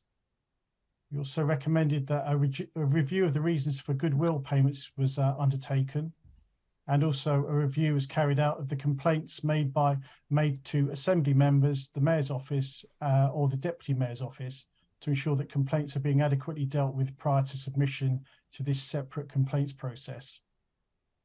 The final agreed recommendation was that a report is provided to the GLA on the outcome of the independent inspection of installations which takes place. The 2 non-accepted recommendations referred to performance monitoring and the reporting of actions taken to improve performance by installers to insist in reducing complaint levels. The GLA felt that they had sufficient processes in place to cover these recommendations, with in particular the use of an installer improvement plan, which sets out expected performance and targets across a series of metrics. I know that Catherine Barber's also here to answer any questions on this report. Yes, well, I mean, I really appreciate this piece of work because as you know, for followers of our panel will remember that this came up due to, as you mentioned in your presentation, Mark, quite a large number of complaints to Assembly members, and it turns out also the Mayor and the Deputy Mayor, and a very large number of unhappy people. And I thought I made a note. Your point about auditing the goodwill payments, I think, is an interesting way of picking out all of these people who have been so let down that the company feels they need to sort of pay them off to make them go away, because I think there's probably quite a lot of people in that category. What I have a number of questions. Let me pick this one up first, because it seems to go to the heart of the scheme. So the scheme, in principle, it seems to me, is not a bad idea. It's about having an aggregate sort of purchase agreement where lots of people from across London who are interested in doing solar panels on their home, which I think is quite a lot of people. I think the pitch of this idea basically is to provide reassurance that the Mayor or the GLA have done some vetting and some auditing, as well as the discount price. There's some reassurance that people had that they were getting not just some random small sort of fly-by-night cowboy outfit that wouldn't do a good job. And unfortunately, if I were to show you some of the emails that I've had, I think people feel that is exactly what they have had. So that was what was already known. What's come out, which I find concerning, is that the procurement process seems to have slightly run aground on the fact that there's basically only one possible company that can provide it. And so I think it'd be fair to say we've formed a view on the level of their performance. And so I'm just wondering how this can really go forward. Excuse me, how this can go forward as an idea that City Hall is providing reassurance to people that we're doing the vetting on the contractor when there's only this one contractor and we don't seem to have anybody else we could choose. So I don't know if that's something you could help me with, Catherine, but that's the probably number one concern I have Certainly. with this. Thank you very much, Chair, and thank you for the report as well. I think I should repeat what the Mayor has said, which is that the level of customer service has been really unsatisfactory in Phase 4 and Phase 5 of Solar Together London. He's expressed his regret for that, and so do I. It's been damaging customers' confidence in the solar energy installations, and we can't have that. We need to install more renewable energy in London, both for our energy security, because it's an effective and cost-effective way of buying electricity, and of course because of the climate crisis. Phases 1 to 3 of this scheme ran quite smoothly, and under those phases, over 1,000 homes were fitted with solar panels. What was the apologies? What was the time frame roughly for 1 to 3? What sure. Was that previous years? Was that? That's right. So the pilot phase 1 began in 2017, and phase 4 was approved in mayoral decision in November 2020. So there was about 2.5, 3 years there. Okay. Phases 1 to 3. And in fact, they ran so smoothly with so little need of intervention from officers in the GLA that when it came to the decision for the 4th phase, it was considered a low-risk scheme. Obviously, we've seen now a lot of complaints in phase 4. And perhaps just to give a bit of context for that, demand has really risen between those first 3 phases in which 1,000 homes received installations, and phase 4, where we estimated between 1,100 and 1,600 installations, and so far we've seen 1,649, and there are still some to go, at least another 100. So in terms of numbers of customers reached, who have been, as you say, getting that group discount by going through the collective purchasing agreement, we've done well on installations and the amount of solar panels put in, but demand has really outstripped supply, both of labour and both of materials, particularly solar panels and batteries. And there has then been unacceptable customer service in terms of explaining that to people who are waiting quite a long time. And so the result of that is that since around May, June, it's been escalated right through the ranks. I've been involved, our Executive Director for Good Growth has been involved, Deputy Mayor's advisor, and now the Deputy Mayor herself has been meeting with the senior executives of iChooser, our concessionary partner, and expressing the Mayor's severe concern.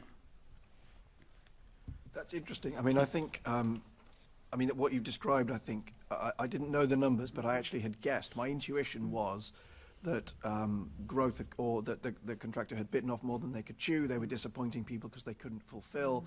And then you get the additional failure demand, which then just added to an already overwhelmed situation. So then you had all these complaints, which were then not being addressed. And usually by the time they were reaching me, it was people had not had their installation, they'd not had their complaint dealt with, they'd not had their escalated complaint dealt with. And that fits exactly the picture of what you've described. So presumably the way that you avoid that happening is by trying to manage the number of people coming in, like the input to the pipeline, to the number of installations that can actually be managed. So what's happening to make sure that, because that's obviously what, it seems to me that's the fundamental thing that's gone wrong. Yeah. So how are we making sure that that goes right? So one of our aims between phases 3 and 4 was to get a higher percentage conversion of the people who expressed an interest in the scheme actually going through the stages of having their survey done, getting the recommendation and accepting. Previously, we were worried about too many dropouts, and that we felt was because people perhaps hadn't assessed properly or didn't know how to assess their roofs, whether they were appropriate for the scheme, didn't understand planning requirements, etc. And as a result, we were seeing dropout.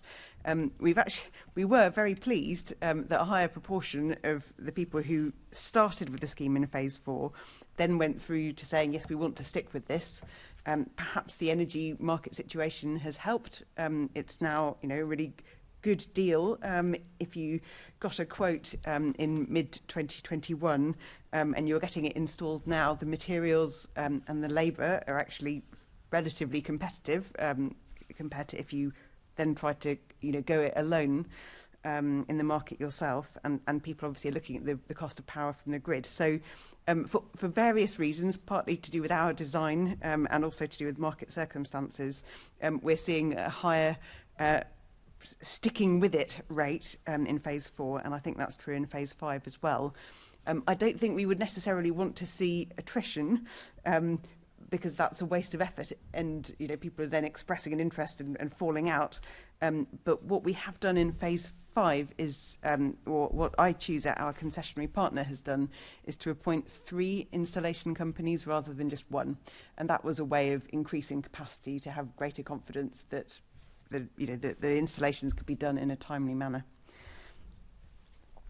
Okay, I mean that sounds sort of mixed. If maybe I've misinterpreted what you said, but my background's in IT. I understand things about operational management of equipment that has to do a job, and so I understand the problem that you can have so much load coming into a system that you simply can't manage and it falls over, and that's true of systems whether it's an IT network or a road, for example, or a pipeline of solar panel installations.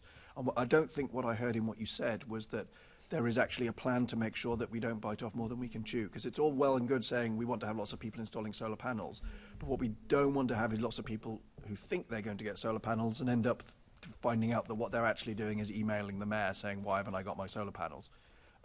Is there actually a process now that says this is our capacity, and once we reach that capacity we're going to stop signing people up because we're more likely to end up with disappointments than installations? Yeah, so the sign-ups go in these phases. So there are marketing waves.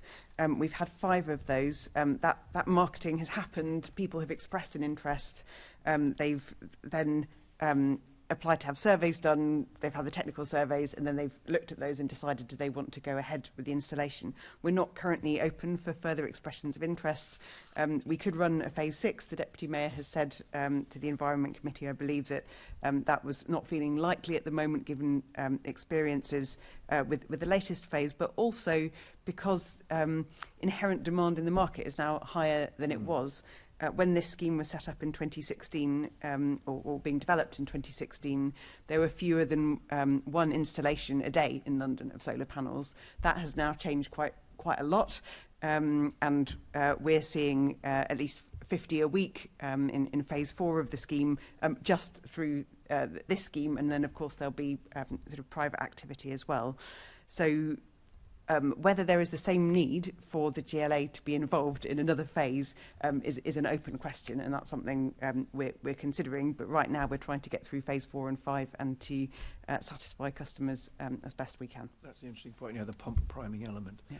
So then I suppose the answer to my question is the combination of you're not really trying to recruit new people, and you have ramped up the delivery. You've not got more contractors, so that hopefully solves that.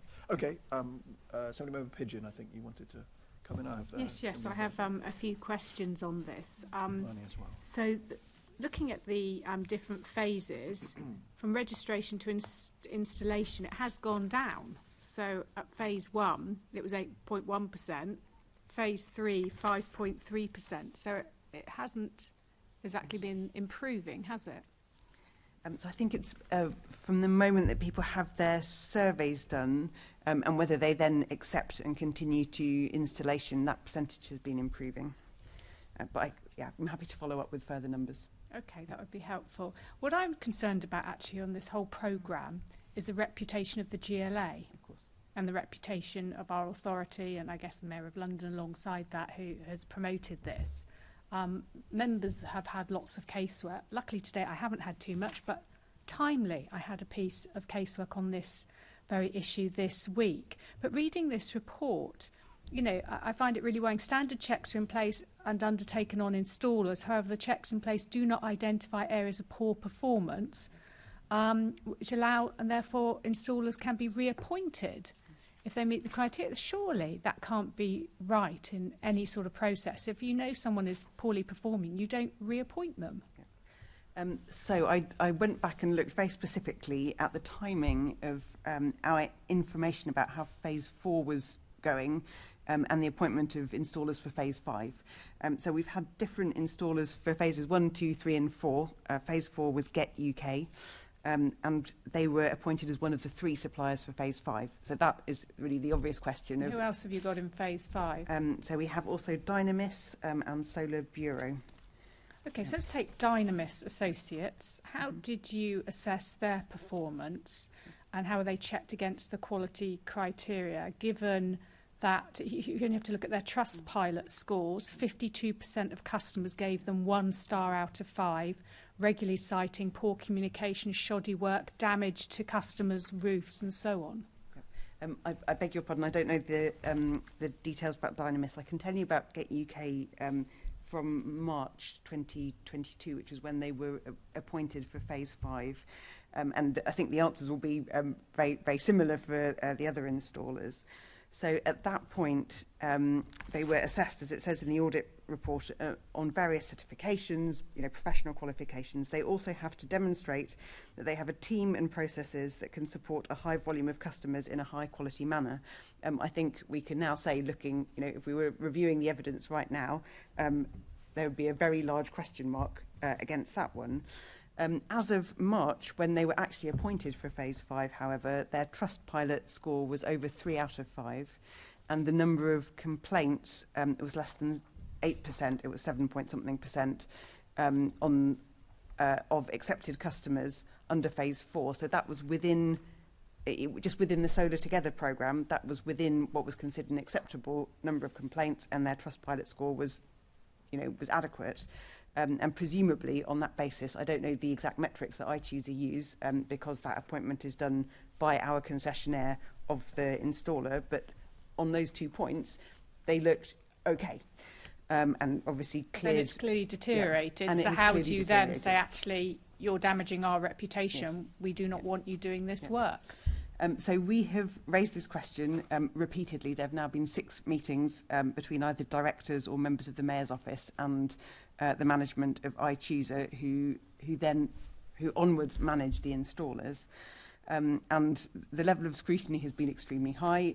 Most recently, the Deputy Mayor, our Executive Director, and myself met with the founder of iChooser from the Netherlands, so responsible for the European operations, as well as the UK country manager, and went through all of these problems that we're hearing about from Londoners who've become customers of the scheme. So iChooser, we know, have implemented a number of actions. Those are documented in the audit report, and I'm happy to run through them as well, which are supposed to improve the performance of the installers. I think there are some circumstances which are just causing delays, which are to do with the market in general. What we heard from the Netherlands founder of iChooser was that even there, if you say you want to have a solar panel installed, it's now taking 8 to 12 months between putting in place the order and getting installation. So it's not a UK problem, it's not just a London problem. I think what has been really frustrating for customers of this scheme has been the poor communication, because customers are likely to understand, if there's a COVID outbreak or there, supply chain disruptions in China, or there's excessive demand or difficulties getting things through the ports. That's one story. It's when they have cancellations very close to the moment of installation. They've taken a day off work, they've stayed home, and then nobody turns up. That's been enormously frustrating. And so it's really that communications piece in particular that we've been trying to improve through our work with iChooser, who are then working with Get UK and the other suppliers. But that clearly isn't working. I think in paragraph 4.5 it says communication to confirm appointments. All customers are called in the days preceding their installation appointments to confirm the customer is still available. A constituent who's got in touch with me tells me this does not happen. He's been in touch with Dynamis Associates 5 times in 3 days to try to find out what on earth was happening. I think this is a huge risk to us reputationally, and I think you might want to be steering clear from it. What I find worrying is, my constituent had a surveyor come round from the company.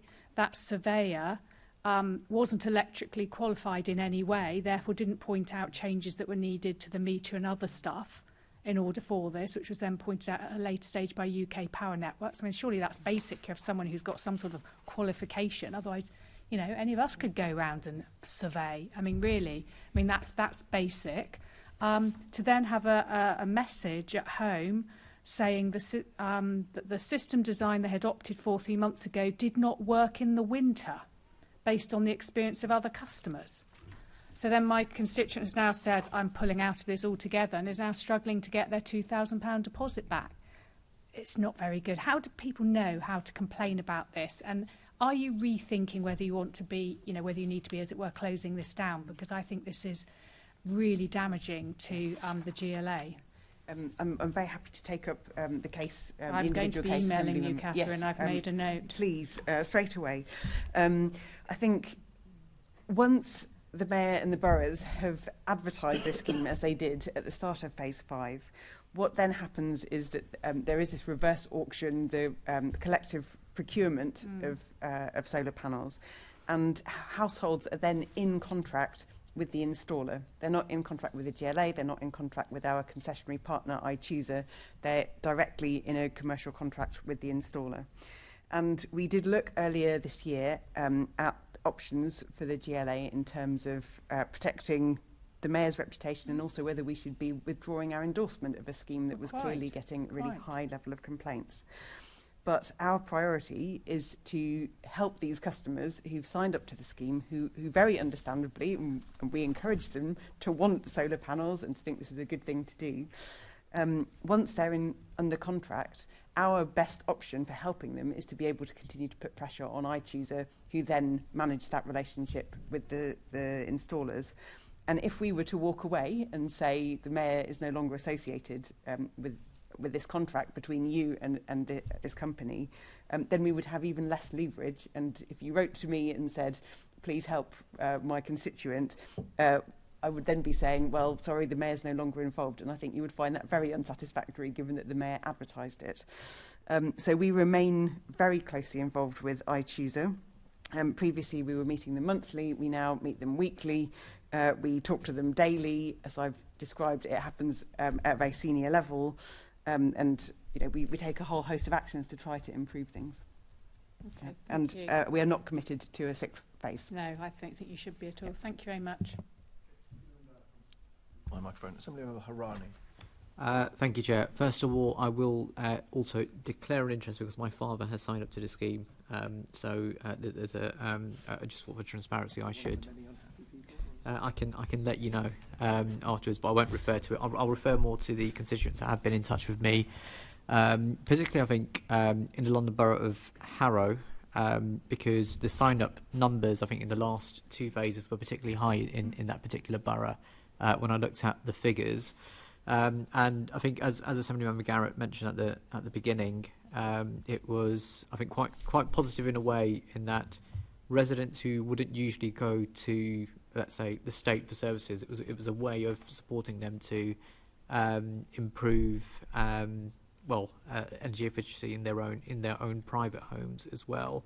I think I'm just going to go back to, I think, one of the points that was made about that you mentioned about phase 1, 2, and 3 going well, because if a phase is going well, and you've got let's say successful or a positive relationship with some of the contractors who've delivered for you, why is it that these contractors are not coming back in future phases?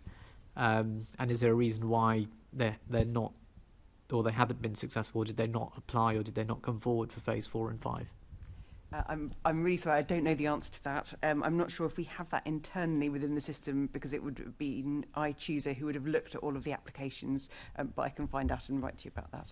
Because it probably goes back to maybe Assemblymember Pigeon's point, in that if we know which contractors have a good track record and which ones have a bad track record or no track record in this case, then does it make sense to be trying something new if you've got something tried and tested?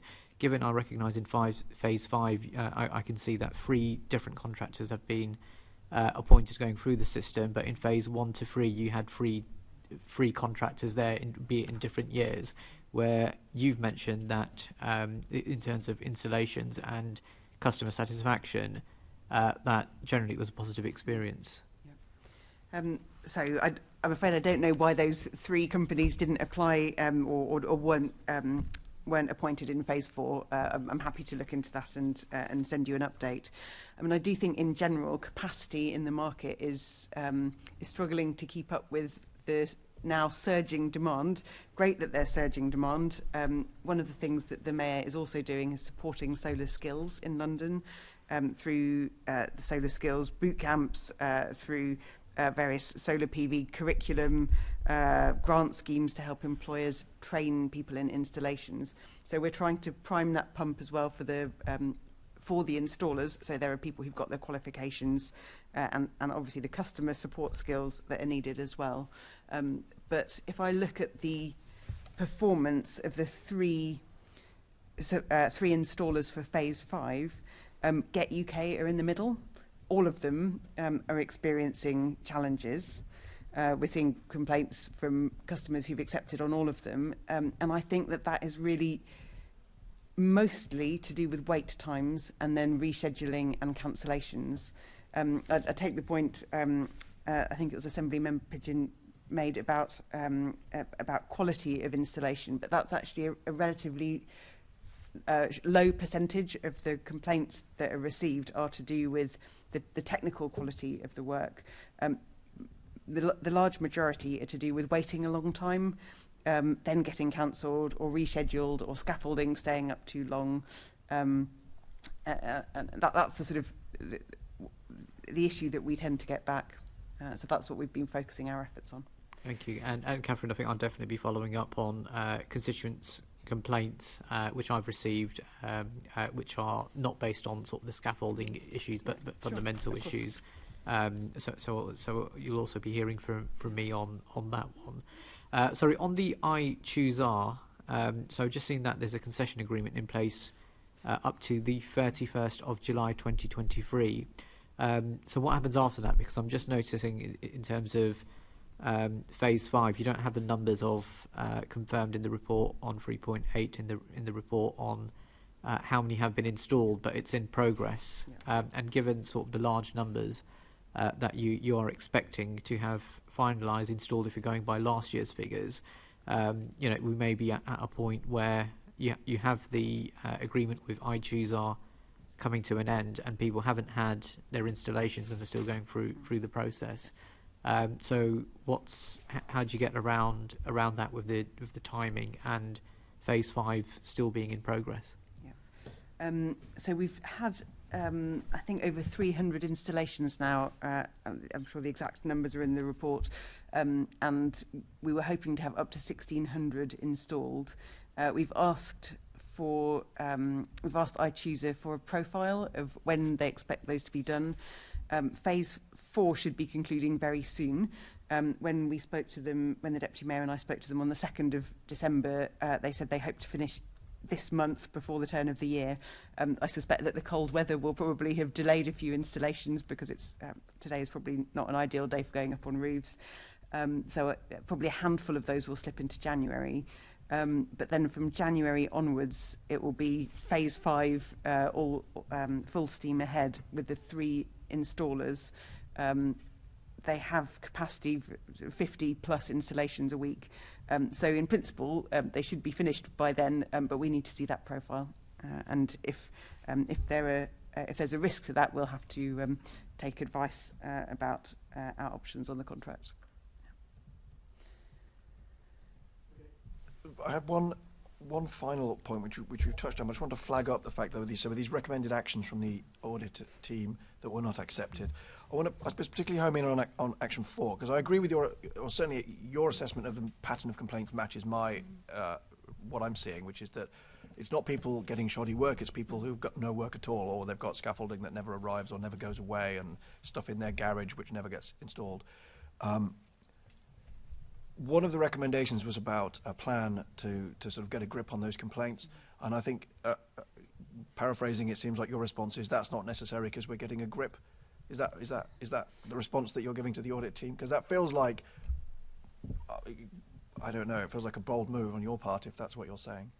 Certainly, I don't know if we're looking at the same action here. There's action 4. Action 4, which yes. is about, which seemed to be asking for an action plan from the installers about how they were going to improve performance, if I've understood correctly.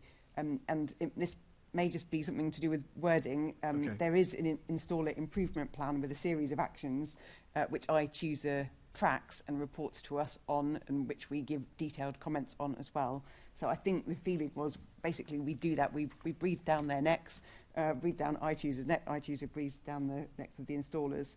And that's pretty well documented already. But if I've misunderstood the recommendation, I'm happy to be corrected. Well, I suppose my interpretation of it was that, so my sense of the cycle of this thing was that there was a lot of problems, and then it came up at Mayor's Question Time when Assembly Member Rogers brought it up, and the Mayor sort of did one of a very rare, I've only seen 2 documented cases of the Mayor admitting a problem at Mayor's Question Time. This was the second one. And there then seemed to be a sudden flurry of action, which I dare say was not purely random. But then back came the complaints of promises and lack of communication and lack of delivery. So can we really say, so when I get my next email about this, let's say, can we really say that this communication problem and cancelled appointments and, you know, non-appearing or non-disappearing scaffolding, is that really, do we really have a grip of that? That is the question that the Deputy Mayor and I ask iChooser every time we meet them, and have not been entirely satisfied with the responses that we've got. What I can say I'm confident about is that they are taking measures. I believe them when they say they are sitting a day a week in their installers' offices in order to run through the processes. I believe them when they say that Get UK has now installed a new customer relationship management system which tracks the customer journey from the very beginning, from the survey all the way through to booking the appointment and the aftercare. That was something that was put in place. They told us in summer that they were improving their systems. We continue to see complaints. They then put in this sort of full CRM system, which they tell us means that if somebody phones up, speaks to the call centre, that information is then passed more reliably to the warehouse where they've got the stock, to the operations teams that are actually going to their house to do the installations. I will feel more confident when I see a drop in complaints. Okay. And the other thing I would say is that sounds like reactive communication, responding. I mean, it is a good thing to respond well rather than badly when somebody rings up to complain, but it's a better thing not to have them to ring up to complain because you've communicated effectively and they know what's going on. Yes, absolutely. And that is also something we've said to iChooser, and they now are showing us their newsletters before they send them to customers. And so, I mean, there genuinely are these problems in the global supply chain. We've looked at the level of complaints and sort of customer service feedback from other regions in the UK as well. The last time I looked, we were not the worst. And as I mentioned, waiting 8 months. Feels like a low bar, though, to be fair. No, we'd like to be the best, obviously. Okay. And as I mentioned, it's possible to wait 8 months, on the continent as well to get your solar panel installed. I suppose that's what I mean, though, because when you were explaining to Assemblymember Pigeon earlier, I thought this sounds very reasonable. Maybe if the people on the receiving end of this service heard what you just said from the installer, they would be less upset. If they, if they knew it's going to take 6 months, they would just hunker down. Absolutely. I feel we spent quite a long time on this, and I think we've probably made our point. I would like to really thank the audit team for digging into this, which, as we asked to do, I think it's a really good piece of work. The proof in the end will be whether we have more happy people and fewer unhappy people, and more bits of, solar panel installed on roofs, which I suppose we're all waiting to see. But thank you, Catherine, for answering our questions, which I appreciate. We're not always easy, but I think it reflects the feeling of public unhappiness that I think we're reflecting here. Absolutely. Thank you. So, on that note, I think, am I right in thinking that we are done? Yes, so those are the internal audit reports. Thank you very much, Mark and David Esling, for all of those. Can I ask the panel to note the contents of the recent internal audit reports attached as appendices 1 to 6 and the discussion that we've just had? Okay, so item 8, seamlessly joined by Steve Askins, who's the Cloud Services Operations Manager at GLA, and Simon Grinter, who's the Head of Facilities Management at the GLA. Item 6 is the Corporate Risk Register, and we are specifically doing a deep dive at this meeting on Risk 10, which is about business continuity. So who would like to sort of give us a quick run through on Risk 10? Is that you, David, Gallie? Can I start with a few comments? First of all, apology from Niran Mathada and John Paul Graham, who unfortunately can't be here, but would have liked to have addressed the some of the issues that reflect on particularly the LSAT team, the situational awareness team they run, but also making some comments about Operation London Bridge as well. Although, Chairman, I've sent you through a note that they have prepared, which may prompt some further issues that you might want to go. I mean, I'll try as far as I can to address those.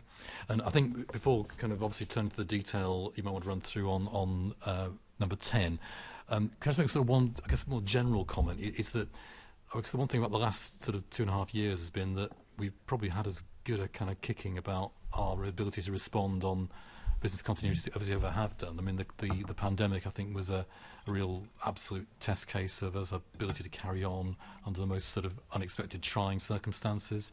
I think also, obviously, with Operation London Bridge as well, where clearly we couldn't predict exactly when the Queen would have passed away. So again, there was a sense of those arrangements working well, I think, on circumstances we couldn't anticipate, albeit I guess the coronation we can plan better. So I think our BCP processes have been kind of tested quite rigorously. Doesn't mean that we shouldn't get become complacent about the issues here, because obviously it still remains, black swan events we couldn't anticipate that I'm sure we'll be tested on in the future. And again, it's about that, I guess, is our ability to respond to something that we can't necessarily anticipate at the moment. But with that, perhaps we can kind of carve up any particular questions, obviously, to Steve around the IT resilience, Simon, I guess, about more generally the BCP processes, but also us getting our buildings. Obviously, I'm happy to pick up anything sort of in between and outside that. Well, if I start with an IT question then, because obviously you mentioned the pandemic and changed ways of working, and we touched a bit on earlier with people sort of, I don't know what the term is. I don't think it's got a jargon term yet, double dipping on employment. So obviously lots of people working at home changes the nature of the risks around, around IT systems, in the sense that, things like resilient power, resilient internet connections and so on, that we're no longer controlling them because it's what people have at home. So I don't know what you've looked at on that, Steve, and how that looks, and whether there are some new IT risks that you're aware of. I mean, we don't, like as you said, we don't have much control over people's own IT setups. But what we've done is we made sure that we've got resilient routes to wherever we can, certainly from inside the GLA, but also we've got data within the GLA, which is fine. But then we've also moved an awful lot of things to cloud services. So consequently, where we're on Office 365, the routes to that are multiple, and the likelihood of any sort of failure there is very slim, and that also goes for Amazon Web Services, which we also use as well. So the routes to our data are now much more varied and robust than they were a few years ago. I suppose it increases the risk of a small outage, but it reduces the risk of a big outage, doesn't it? Yeah, I think that's right. And we can't really do much about an individual's installation locally, but obviously if they move to a library or a McDonald's or whatever, then they can get onto a network and they can access our data. And again, picking up something from earlier when we were looking at those fraud cases and people accidentally clicking on things, in that case that was potentially authorising a large payment. Is there it's easier to, so part of the control for that is to control the environment, computer environment that people are working in, which is easy if they're in the office. If they're working from home, potentially they're on their own equipment, aren't they? I don't know how you assess that risk. In terms of phishing emails, which I think we're specifically talking about there, then we do have, as Caroline will be well aware, we have a system which checks your email before you receive it wherever you are. Now, obviously, to slide in scale, depending on how strict you are, then it may capture false positives. It may cause inconvenience to the customer as well. So you've got to try and make sure there's a balance. But there are several systems that cover email before it gets to the customer. The problem is with phishing emails, they can look very innocent, and they're obviously changing all the time. Yeah, it's an evolving threat, isn't it? So it is very difficult to make sure that you're not capturing useful email. Chairman, I can just add to that, because in the particular instance we talked about earlier, the individual who clicked on something she shouldn't have done, which then led to others then having their accounts hacked effectively. She'd been on the cyber training, and actually that individual did click twice on the same link, having been warned the first time. So I guess you can't legislate for people who, act in that fashion. However, what we are doing, though, is very much looking to enhance the cyber training, particularly for those who have access to our SAP Finance Admin. But, we're only as good, I guess, as the weakest link here. Yes, no, that is true, and very often that is the human bit in the system which needs to remain. Sorry, Caroline, did you have a question on this? Yeah, I mean, one of the risks of people working at home is not just the IT and systems they're using and whether on a public or private network, as it were. It's also about others being able to listen to conversations and that sort of sharing of confidential information, either from where they're located in a public space working or actually through technology, Alexa systems and all those. And I know a lot of the corporate banks in the city have very clear rules for working from home, that you're not allowed to have any such devices active whilst you're working from home. Is that written into our policy? And is that something you're looking to tighten up to ensure, confidentiality whilst people are working at home? As that could be a risk to business.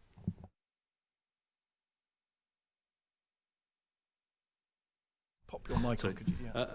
I think that perhaps our instructions suggest that people should be very careful, but the instructions are probably a little bit vague, especially with the specifics that you're talking about there. So perhaps they could be tightened up and made to refer more to, you're absolutely right, things like Alexa, which have penetrated the domestic market quite extensively. Let me pick up that specific point around, because obviously our HR function are reviewing the home working, hybrid working policy, so I think that's a really telling comment. Thank you.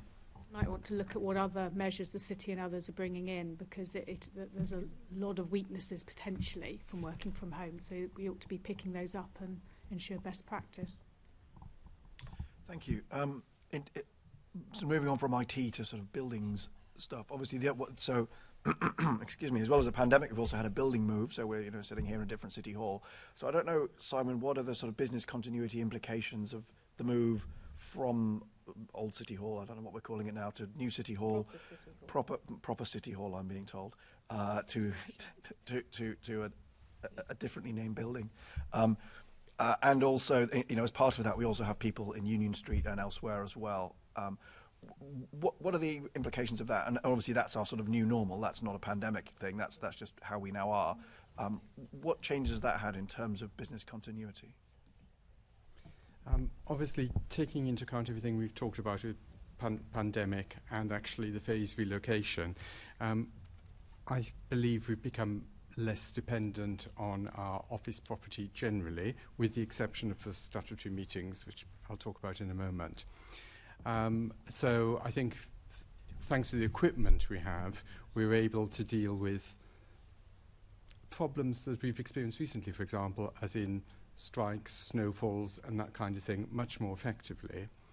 In terms of being on two sites, again, that has strangely given us a higher level of resilience, because before we had the two sites, so we didn't have quite as large a portfolio in Union Street as we have at the moment, but we had the two sites. They were both in the London Borough of Southwark. They were both quite close together, and it was possible that we might have had an incident in the area that would have stopped us getting to both buildings. So having now one site in Newham and one site in Southwark has given us a bit more resilience. Also, I'm not sure if you're aware, we've done a lot of work with our colleagues at TfL, and we can actually now use at least 3 of their hubs, which are based in other London boroughs. The idea being that they're closer to people's home places, or might be closer to meetings, etc. they're going to. So I think generally our resilience has grown in relation to having the equipment to be able to work from home on awkward days when there's snowfall or train, or if there's a problem with one particular office, being able to go to the other one or one of the TfL hubs. I think the interesting issue we have is in relation to statutory meetings, which have to physically be held somewhere. During the phased relocation, we used Union Street, which could be stood up at reasonably short notice. Also, at longer notice, we are aware of other locations in London which we tested out as part of the relocation, who, with notice and subject to their availability, could be hired to provide a space. Say we didn't have access to one of our buildings for a long time, you know, and these range from theatres to conference centres, etc. So I think our general resilience piece in relation to property is probably stronger than it was a couple of years ago. Okay, thank you very much. I don't think anyone else on the panel is indicating. I think my IT business continuity questions and building continuity questions you have answered. I don't think I have any questions further on what you just said, Simon. So I don't know whether any of the people on the panel had anything to add, or if not, I think we may have finished on that item. I'm seeing lots of nodding. Okay, well, thank you very much, Stephen, and thank you very much, Simon, and for coming along. So I think, let me go back to my script. So can I ask the panel to note the corporate risk register and move on to item 9. The taxable benefits and expenses incurred by the Mayor, London Assembly members and senior staff during the period. I don't know, does anyone have any questions on that? Assembly member I'm mindful of the time, so I'll be very quick. The Mayor's staff went to Geneva and Helsinki. What was that for? I'm afraid I'll need to come back to you, Assembly Member Hall, with the detail. I haven't got it to hand. Oh. Right. Well, okay. I know we're going through this, so that's a shame, David. When you find out why they went there, can you also find out if they went there and there was remote working options? And the report states that the GLA's position on carbon emissions says the following: the authority is committed to reducing its carbon footprint. This has been reflected in the expenses and benefits framework, etc., etc. It's a shame you don't know why they were there, because it was inevitably going to be a question. Well, I'll get the details, Assembly Member Hall, and we'll write to you. Okay, thank you. Okay, thank you, Assembly Member Hall. Look forward to hearing from with the answer to that question. Okay, so can I ask the panel to note the taxable benefits and expenses incurred by the Mayor, London Assembly members and senior staff during the period April 2022 to October 2022? Well, noted with disappointment that we haven't got an answer, Chair. Okay, noted with disappointment. Thank you, Assembly Member Hall. So I think we are into the final downhill canter towards the end. So item 10, the work programme. I'm being asked to gallop, not canter. Can I ask the panel to note its work programme? Excellent. Noted. Thank you. Item 11, the next scheduled meeting of the audit panel will be at 2 p.m. on the 23rd of March 2023 here in the Chamber, City Hall. There is no urgent business and therefore I will close the meeting. Thank you, everyone.